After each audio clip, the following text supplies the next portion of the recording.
यीशु मसीह ने हम्बलनेस सिखाने के लिए पैर धोने का एग्जाम्पल ही क्यों चुना?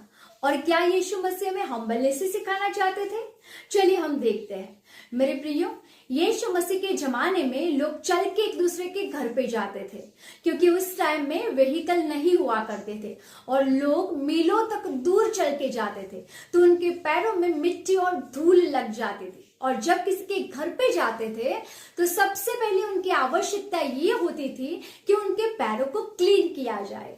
तो उस जमाने में लोग गुलाम रखते थे, तो सबसे जो लास्ट कैटेगरी का जो गुलाम था वो घर आए गेस्ट के पैरों को साफ करने का, उनके पैरों को धोने का काम करता था।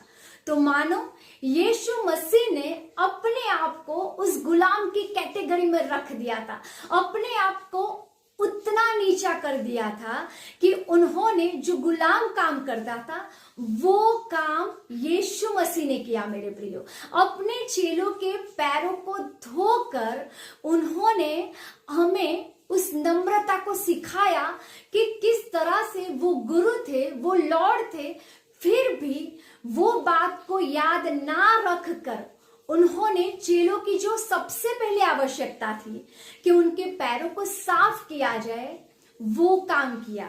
और इस तरह से उन्होंने नम्रता तो सिखाई ही, लेकिन हमें किस तरह से अपने प्यार को एक्शन में प्रकट करना है, किस तरह से अपने प्यार को कृत्य में प्रकट करना है, वो भी सिखाया।